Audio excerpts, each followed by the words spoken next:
Well, the economic crisis in Nigeria ahead of these general elections come from the new Naira redesigned by the Central Bank of Nigeria. Well, it seems to be taking a toll on all Nigerians. And as the top officials of the Apex Bank plan to meet today, it is hoped that normalcy will return to the economy as soon as possible.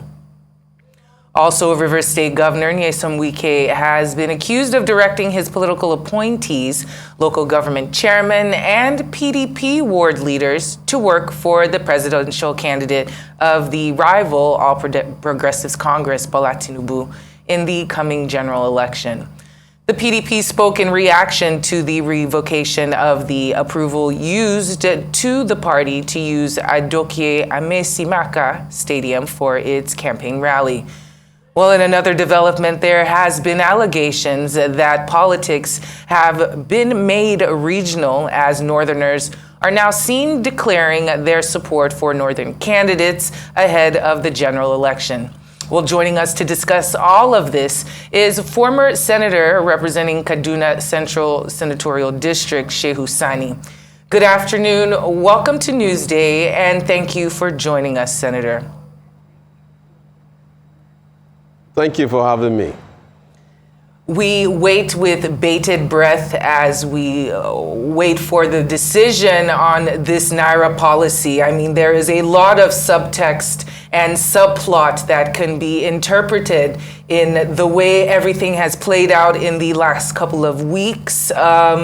You jokingly suggested that the police should have been in charge of the rollout. We know it was tongue-in-cheek, but in your opinion, where did it go wrong? Where do we go from here? And where did they get it wrong initially? Thank you for having me once again. Well, as the law mandated the Central Bank of Nigeria to redesign the notes and also to craft our monetary policy and implement it. But what is wrong in this policy is that there should have been a wide consultation. It's not simply about the CBN governor going to the president to get his approval over an issue that I believe that the president of the country has a limited knowledge of, not because he's not an economist. That is one. Secondly, I expected that before such a decision was made, there could have been a wide consultation with the National Assembly, the House of Reps and the Senate, and also the civil society. By doing that, you are carrying the whole country along, and then ideas will be crystallized, and then problems that may arise will be predicted, and then they can be solved. But for now, all that we have known was that the governor of Central Bank made it very clear that all he needed was the approval of Mr. President. And then he got it. And now everyone is paying the price. Well, to be fair, if this redesigning of the Naira and the cashless policy is about combating or containing vote buying, that's a very good initiative. But the fallout or the consequences of it on this other side is that people are suffering. You don't know which of the notes to accept. They will tell you today you can use the old notes, and you go to buy things, the money is not available. And if you have to use the cashless system, sometimes the alert don't come in time. And as such, the whole transaction in the country has become a problem. Even our communities in the border areas now are using currencies, the CFA and other currencies from other countries. And then, as we have had, people in rural areas have resorted to trade by barter. So we have just gotten ourselves into a turbulence, an economic turbulence that is man-made, is designed, and then it could have been avoided. There was a time when we raised the voice and said that you can redesign the Naira, you can implement cashless policy, but why don't you get ideas from the civil society, from traders, from marketers, from industrialists, from the academics, from the general public, so that we will all be carried along, and then everyone will now give his own input on how these issues can be tackled. But this is where we find ourselves today, a situation where our people are suffering, spending the whole of their time on the queue at the ATM and getting 1,000 or 2,000 naira, and you can't go to the market and buy anything. And it has reached a point now where people are even buying our own local currency.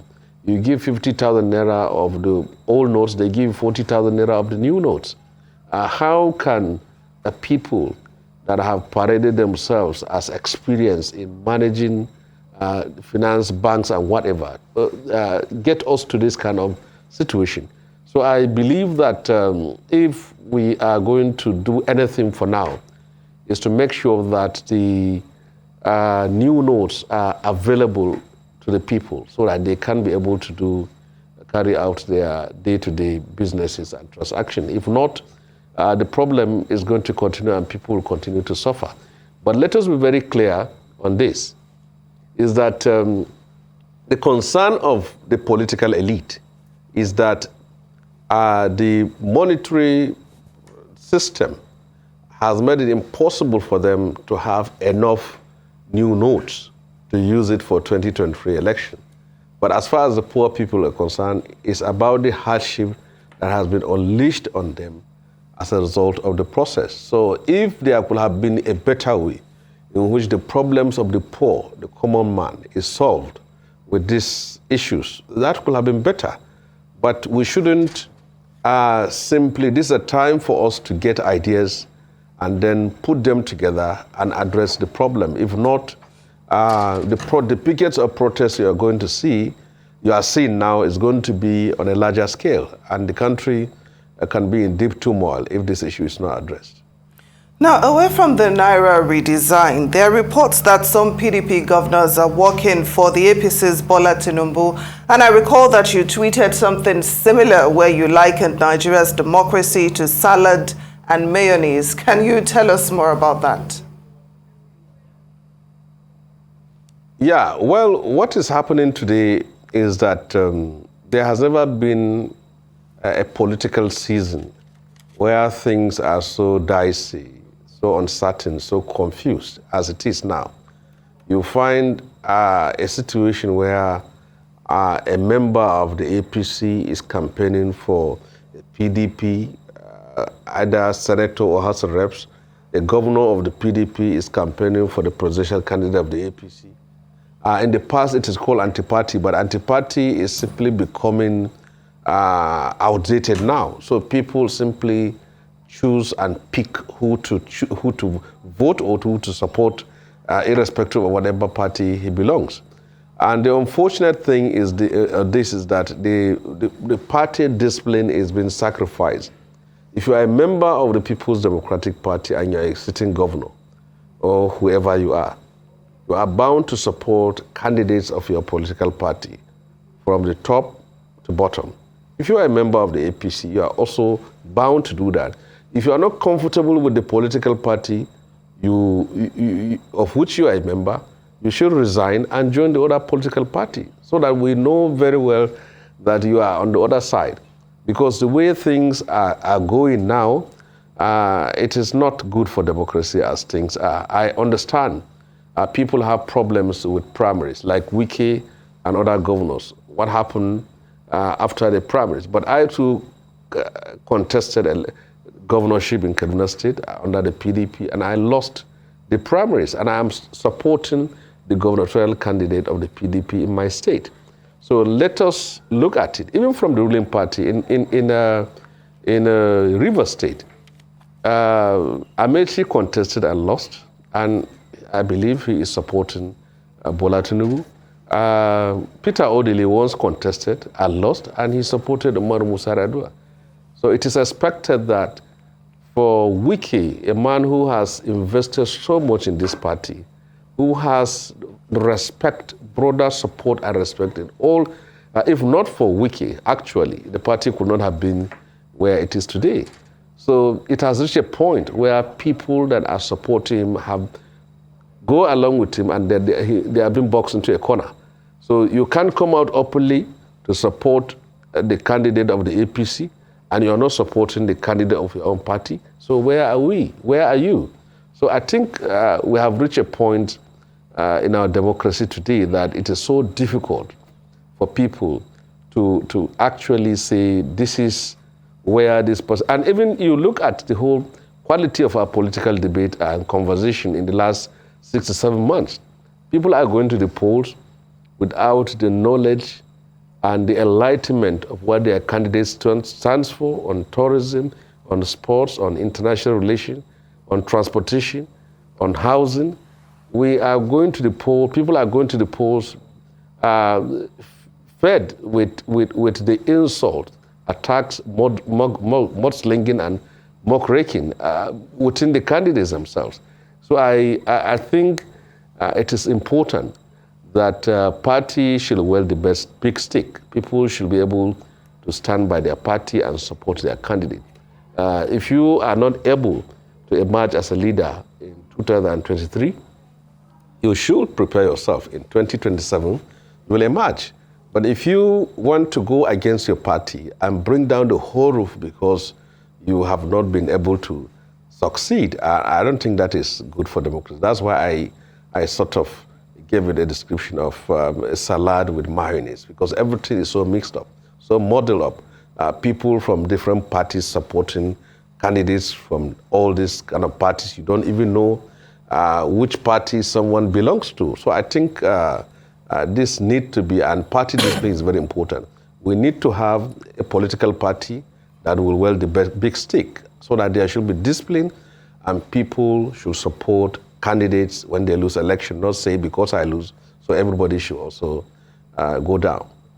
It is quite a scene of confusion, Senator, but we were speaking about, well, earlier you were talking about troubleshooting issues, and it seems that is a major issue that Nigerian citizens have with the government.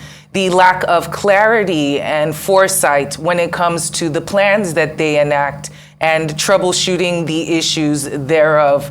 We have had elections for many, many years in this country, but it seems these particular ones, just like you said, are particularly more ethnically and religiously polarized, more so than in any other time. When thinking of troubleshooting or foreseeing possible events that could go wrong, what do you think that the security agencies should be aware of and should be focusing their attention on? Because it seems as rallies have been going on in certain parts of the country, violence has still had an opportunity to creep in its ugly head. So seeing as how these have played out, what advice would you give to any parties or any security agencies as a way of keeping the country not divided and not in turmoil during the general elections in 2 weeks? Well, we are a developing country, and our democracy is also a developing democracy, if you can use that word. We have been through a journey as a nation. And I can remember in 1979, the build-up to the 1979 election, you can measure the level of intellectual discourse among the members and supporters of different political parties from the UPN, GNPP, MPN, PRP, and the NPP. And the leaders of those parties are icons and people who you can see these are leaders that I can vouch for and I can stand for and I can also die for. But going to the aborted Third Republic, the SDP and NRC, there is also a clarity in terms of what people stand for and where people belong. A little to the left of SDP, led by Yar'Adua, then Abiola, and a little to the right, led by Bashir Tofa.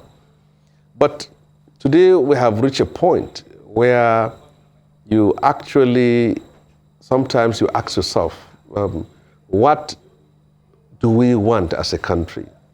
This is a nation of almost 211 million people. We are facing serious challenges, politically, economically, security-wise, and there are issues that need to be addressed in health, in education, in infrastructure, and in effort to attain a national unity and cohesiveness. But these are not the issues that are driving the national political debate and conversation. The issues that are driving us as a country today is about ethnicity, about religion, about sectionalism.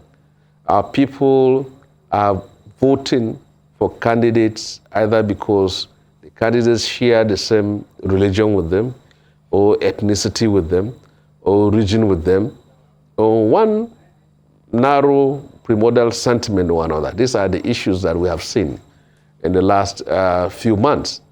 It was expected that after all these debates that have taken place, people's thought and consciousness will be shaped.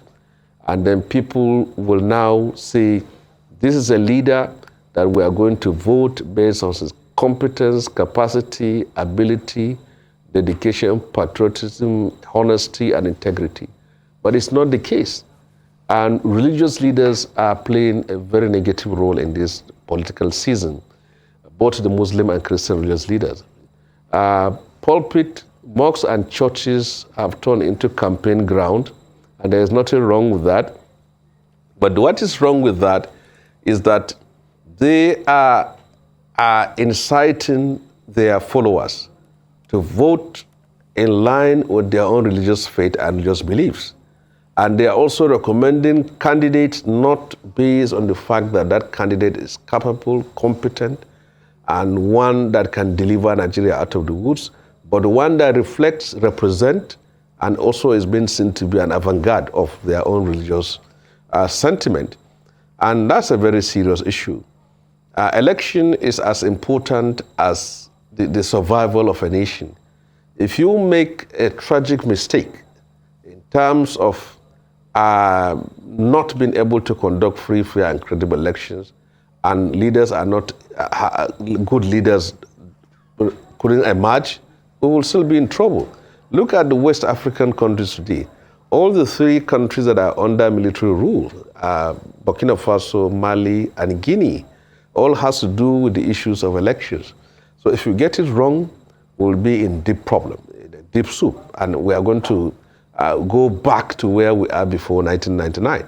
So I believe that one of the things the security agencies can do at this very time is none other than to make sure that, first and foremost, that our debates, our conversations, and issues that has to do with politics are one in which will help in, first of all, strengthening our democracy and helping it to survive, and being able also to attain and realize what we intend to as a nation. Elections should not be a matter of war and violence. This is a democratic exercise guaranteed by our Constitution, where people can elect leaders to represent them or to lead them. But the way it is going in this country is one in which people, as if, are preparing for war. Everyone is talking to each other in such a way that as if on 25th of February, we are going to a battle, as if you have to conquer others in order to take over power. And I think that is a very dangerous thing for our country. Our country sits on religious fragility,